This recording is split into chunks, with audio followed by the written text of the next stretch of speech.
Hey y'all, welcome back. Welcome back to Generation X Nation. First things first, thank you to everybody who has subscribed to the channel, who has left a comment. I promise I'll get back to you. Sometimes I just get busy. And it's been a holiday this past week, so we just been out having fun and doing things and basically chilling because it's hot outside.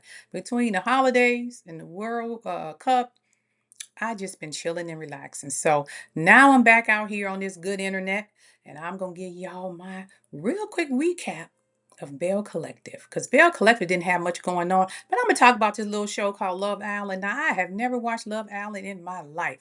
And I binge watched that thing for the last 3 or 4 days, about 29 episodes. I'm going to give you a quick recap. You youngins out here be doing the most, okay? I kept seeing it come up on my feed and being one of the popular shows, and I don't get into all of these romantic type shows because I don't think nobody can really fall in love with a person they meet on a television show within a 3 to 6 weeks process of recording. Just my opinion, okay? And I know nowadays those shows can lead to popularity, endorsements, more money, more reality TV. Hell, some of y'all even made it to the talk show arena. So, with that being said, I can understand why people thrust themselves onto these shows and humiliate themselves in front of the world. But before we get started on that, let's talk all things Bell Collective. Now, as always, my disclaimer everything on my channel is alleged and, in my opinion, and for entertainment purposes only. Once again, alleged in my opinion and for entertainment purposes only. I do my commentary week to week based on episode that aired. Now, there wasn't no Real Housewives of Atlanta last night. There wasn't no new Houston, Hard and Hustle Houston. So, Bell Collect is going to be real quick, and there was nothing really going on. We're going to talk real quick about Selena's bridal shower. Absolutely gorgeous. Carrie came in there with her usual Carrie attitude, started talking down. I don't know what it is about Carrie, but whenever she comes into a place, it turns to negative. It has to be about her, or it has to be done in the way in which Carrie would like it to be done. Carrie cannot just give people their props. I thought the lady did an excellent job. You're questioning the decorator. I didn't know you was an event planner, Carrie. And then when she asked her, was Selena a bridezilla? The lady said, somewhat. Then you start jumping down the lady's throat when all she was doing was answering your question. And I think it got under Marie's skin because she said, hey, let's just go over here and let them talk about it. It is her wedding. Carrie has to be the center of attention. I'm sorry. That is just my opinion. Whenever there's a scene with Carrie in there, she has to be the center of attention unless the attention is drawn to her in a negative manner. Then she pulls back because she don't like talking about that. Outside of that, the show went off. The bridal shower went off great. Then there was a scene where Latrice and Cliff was babysitting London Simone for Tamara and Damon. I thought that was cute watching Latrice run around chasing the child and actually seeing a little softer side of Cliff. I bet that baby wore both of them out because she looked like she had a lot of energy because she's definitely in her terrible twos era. Then they talked about Marie went and showed her family members. I think she had two sons. She said was in college, so she had her one son. I'm assuming he's just working and not in college, and her daughter who's still in school, showing them the property and how she's going to build it up, and they're going to take over one day because she's been working for 20 years. Kudos to you, Marie, and she's ready to retire. The one son just like he wants to do a dispensary. That's his thing. I don't know if he wants to use his products, but he seems like he may be the type of person who become his own best customer. I don't think he should be doing a dispensary, but at least until we know he ain't dispensing nothing into his own self. Because he seems like he enjoy a little take here and there. So having a dispensary when you're a fan of the product's not going to be that profitable for you, but kudos to you. But Marie explained, the generational wealth and explains to them how she wants to leave this to them as she retired and told him, hey, the money you make out of here, you can use to go get your dispensary. I don't get these kids.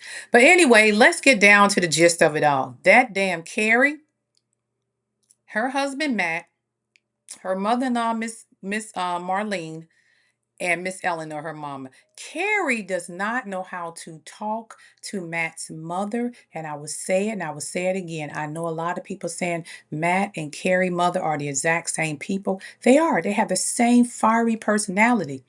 But it also comes a respect level. And again, her and Matt been together a long time. This could be how they talk to each other. I'm sorry, I'm an old school girl. I believe in you teach people how to treat you. I believe in respecting the elders, even if the elders get on your nerves sometimes, because they have paved the way for you. They had fought for you, and you give them that respect just by the fact that they've been on this planet for so long. They got more years behind them than in front of them. And sometimes you just got to learn to keep your mouth shut and say, yes, ma'am, okay, and just keep it pushing. Carrie, for some reason, is very disrespectful, in my opinion, to Matt's mom on camera. They could be best friends off camera, but on camera, I see disrespect. The minute Miss Marlene asked Miss Eleanor, if Matt talked to you like that, what would you do? She said, I'd knock his teeth out. But she is perfectly fine sitting there letting her daughter talk to Miss Marlene like that and not even correcting her daughter. Second, Matt said the best thing ever. He said, you don't shut up. Be quiet. He said, God could be trying to talk to you and you won't be able to hear him because you won't stop talking. Carrie, for some reason, do not want Matt to help his mother with the land. She said, I don't need the land. My family left me land. And she's telling her this land is for you and your children. Then she starts slipping in there about paying the taxes. And all Miss Marlena was saying, hey, he pays his share of the taxes. It's like everybody else who has a share in the land. And then Carrie was like, he got other stuff to be concerned about. Carrie, that is a family legacy. So you talk about this generational wealth. Once again, well, this is wealth that she's trying to hand down to you and your children, and you just don't want no parts of it. And even if you don't want the land, you can always use it as collateral for a loan or sell it for profit, once you get control of the land. So just let that man go down there and help his mom, is all I'm saying. And then you over here like, y'all don't understand what it's like. I have a business and I have to close down $100 million, multi-million-dollar business. That brick and spoon ain't making no millions of dollars, Carrie. Who are you fooling? She said, I got 3 restaurants and I have to close it. Close the restaurants open and close all the time. And Matt is like, you're not in this alone. I'm trying to help you. You had a wonderful life. It's not like you're dying, like we're hurting for money, but you're not hearing nothing. Carrie, I don't know if you watch these episodes back, but you need to rewind and start back over from the first episode this season, because you have been nasty to people. You overtalk people, and it could be a personality trait. You don't let a person get a word in. Matt was trying to tell you something, but the minute he got 5 words out of his mouth, you cut him off. Let people complete a sentence and their thought, and then you respond. That's how communication works. When we communicate properly, we listen, we receive the message, we analyze what they said, then we gather our response back. You don't even let them get what they need to get out their mouth, but you say everybody's attacking you. You're putting pressure on yourself, from what I can see. Everything you're talking about is me, me, me, me. Where is the we? Where is the me and Matt? You may throw a we in there every now and then, but you keep saying my businesses, my this. I'm stressed. I'm trying to do this. I'm trying to do that. You got a whole husband. I'm confused, Carrie. And for the life of me, I don't know if you see or hear yourself when you're talking. I don't know how you and Matt has lasted this long, but apparently Matt has allowed you to behave and talk to him like this and talk to his mother like this, because every episode it's the same thing. And I don't know if Matt getting frustrated or if you're doing it for the cameras, but it just looks bad. I may be the only one that sees that. Maybe people think that's how they talk, that's their dynamics. I get it. And that could be their dynamics. But most of us is sitting there looking at that, analyzing it with a clear brain and a clear thought process, is saying, God, she's rude. I don't know Carrie personally. She may be the nicest person ever. I've seen her on Instagram. Absolutely beautiful. Carrie's absolutely gorgeous. I think Carrie loves Matt. I think Carrie loves her family. I know Carrie loves her mother-in-law, but it's the way that you look on camera. It's the way that you show up on camera. Just do better, Carrie. And we tired of hearing about this restaurant. Either close it and move on or keep it open and suffer the loss. But we definitely don't want to hear it no more. I'm over it. Belle Collector didn't have much to see here. Now, last but not least, we're going to talk about Love Island. I'm not a big fan of, like I said, these type of shows because I just don't believe people find love that fast. Because most of the bachelorettes, I never watched The Bachelor or The Bachelorette, but I've seen, little clips here and there and things on TV about them. Most of those people not even married now. You may have all the bachelorettes and the bachelors that went through. It may be five of them, if that, and that's being conservatively, five of them that's still married. But let's talk about these couples. Here's what I got out of Love Out. And I know this is, I don't know how many seasons in. This is more of a young person show. I found it on Netflix. It kept coming up as one of the number one shows. So, after I watched Polygamous, I said, well, let me just watch this and see what's going on. Baby, Love Island need a lot of Lysol and sanitizer. All that behind that I seen sitting around everywhere. And again, not knocking this generation. Y'all are different from us. I come from Generation X. So I'm not saying anything bad about y'all. Y'all just different. So I don't want to hear, oh, you just old or y'all old women. We ain't jealous, baby. Trust me. We're not jealous. However, all the booty popping. Every time y'all walked out of that room, you had on something with your ass cheeks hanging out. Do they not make bikinis or swimsuits anymore that cover some of the booty? I mean, y'all look good. Look, y'all were beautiful. Bodies banging, everything. But do we have to show our butts all the time? And then you go sit on furniture that other people got to sit on behind you. I didn't see nobody wiping shit down with Lysol or sanitized napkins. That's a lot of crap sitting on. I seen a lot of booty sitting around on stuff that other people had to sit around behind. I'm sorry, just me. I hope they was cleaning that stuff up every day. Two, I seen a lot of transfer of saliva. Once again, did COVID teach y'all anything? Y'all around there just slopping people down, strange people, people grabbing your booty. Ugh.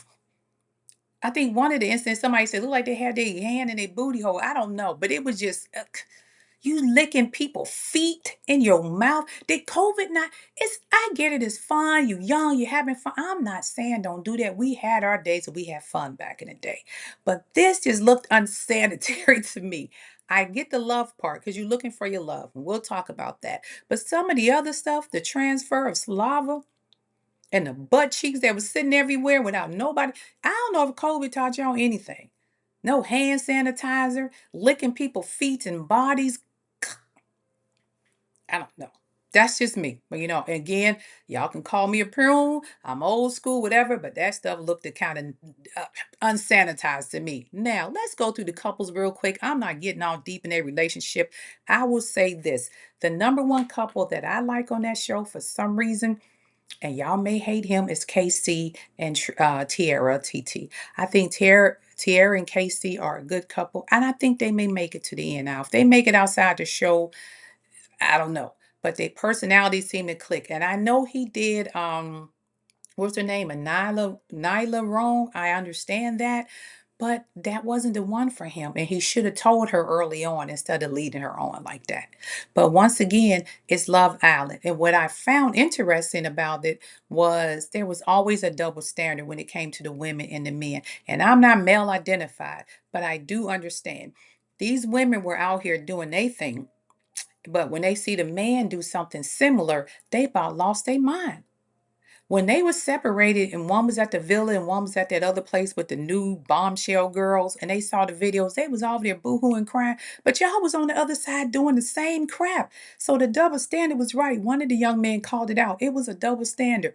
And when they showed it back, y'all was like, ooh, look at that. Oh, look at that. But when they showed the boys, I can't believe it. All in tears. Miss me with that.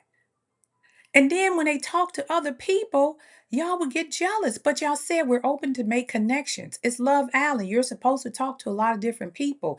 Y'all find a person that y'all like and y'all lock in on that person. And then you don't give other people a chance. And then that person may like you somewhat, but he's still open to talk to somebody else, or she's still open to talk to somebody else. And then y'all get mad when they do. So either you lock it down like Trinity and Bryce did and say, you are my girlfriend, or if they haven't officially locked it down with you, you got to keep in mind that they're probably still talking to other people. I didn't like the way Sincere played Soul. I thought Sincere and Soul was really a good couple. But I think Sincere likes chaos and drama. Some people love the chaos in their life and love the drama in their life. And that is Sincere and Melanie. They love that hot and cold. They love the toxicity and they love fighting. They are perfect for each other, but they're not going to last outside of there. Because every time Sincere goes out, he's a handsome young man. Women are going to come up to him. And Melanie, you have to be ready for that, or it's not going to last. Sincere, Melanie gives me the type of woman who's I bust a window out your car type of chick. Be careful. That girl is toxic. And Sincere, you ain't been sincere about a damn thing. The only thing you've been sincere about is your name is Sincere. Sincerely. Moving on. Who's another couple on there? Kenzie. I think Kenzie finally locked it in with the guy. Who is she with? I forget his name. But she locked it in with him because she knew it was narrowing down and she was about to get kicked off, especially after that movie night. Mackenzie was all over the place, but you notice when they start calling her out on it, and she was probably the worst of all the females, she toned it down some because she said, "Oh crap, I'm basically in danger of getting kicked out of here, and I'm trying to win." That's why all of a sudden she locked it in. Other than that, she would have still been flirting back and forth. That child had been flirting since day one. And the one girl who left the island who told her she didn't trust her, I think it was Jen, she didn't trust her as a friend anymore. And she seen how she was moving. She clocked it, but nobody said anything. Everybody just let it slide. Mackenzie probably dated, I think, or was kissing or locking lips with at least 4 different people the whole time, and they let it slide. But you gave KC the business because he realized that this girl was not for him. But y'all was like with Mackenzie, y'all kind of was light on her. That's who you should have been giving the business because Mackenzie was ruining relationships. She was locking in on 4 different guys that the other girls who got kicked off the islands, kicked off the Love Island, probably could have had a relationship with had she not been interfering. So yes, Mackenzie should have got the business. And TT. I'm sorry, TT and Bryce, they're not going to make it outside of there either. I don't know when it's going to happen, but TT gets loud as I don't know what. And they just, not TT, I'm sorry. I got the wrong name. Trinity. And Trinity and Bryce. Trinity is loud and rude, and I don't know why she felt the need to constantly butt in everybody else's business. And Bryce just sat there and let her. Bryce, you got to pull her down and pull her back sometime and say, "Hey, stay out of that. That ain't got nothing to do with you." Because when you leave there, she gonna try that, and it may get you caught up in a bunch of shit that you don't need to get caught up in. Trinity, calm down. Sweet, beautiful girl. But Lord, she will go from 0 to 60 in a second. Trinity and Melody, in my opinion, are the most toxic women on there. I think Anaya was just acting out of hurt and pain when she went off on AC. AC, you should have told her the truth and you should have talked to her about your feelings. Katie and Zach, it's a 50-50 there. I don't think that's going to last either. Um, Anaya and Carl, the the guy that's I guess Asian that played volleyball that she's now all hooked up with, they kind of on the same spirit level as part of their peace and quiet. But I don't think they're gonna last either. The only person, believe it or not, that I think may go through all the way through would be KC and Tiara and maybe Trinity and Bryce if Trinity don't get Bryce in trouble. Everybody else, I don't see that lasting too long. Oh, I'm sorry. Corbin and I think his name is Corbin and Padilla, the one that got kicked off. I think they'll last until he gets back to Miami, because I believe that what was her name? Permita.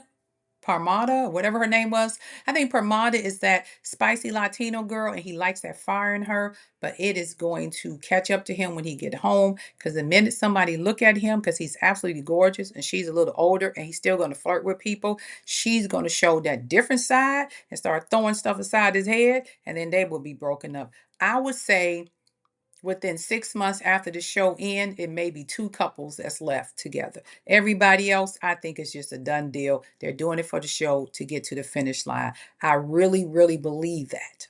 Okay, they're doing it for the show to get to the finish line. Outside, I'm sorry, I just think Casey and TT are a great couple. I know Casey had a bad start. I know he did that young lady wrong, but I think he found the person that he really clicks with. And I think it's good for him. You know, the purpose of the show is Love Island. So we can't hate the guy if he finds somebody that he truly believes he could have a relationship with. And that's just my take on Love Island. Again, I binge watched it. I didn't get that deep in it, but surface level I looked at, and I will say this. Sincere and Melanie are probably the two most toxic people on that show, ain't got no business together.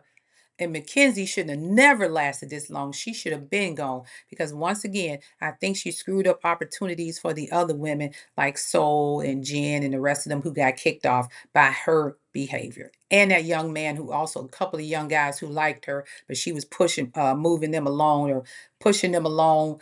And I think she was keeping her opportunities open, which was great, but she wouldn't narrow it down. And so that led these men to think that they were her actual choice and they wouldn't go out and venture into the waters with anybody else, which caused them a possibility of having a relationship with somebody else on the show because they was focusing in on Kenzie and Kenzie wasn't focusing on no damn body until she almost got her butt off that damn show. Now all of a sudden she's all heated up with I think it's Carl, whoever the guy she with now. But that's just my opinion of Love Island. Again, this is just your next. I move differently. This generation is different. But for the love of God, y'all, get y'all some Lysol and spray down them damn couches and shit y'all be laying on with all that booty juice. With that being said, hit the like button, leave a comment, subscribe to my channel. I appreciate it. This is Gen X. You guys go and have a great rest of your day. Peace, and I'm out.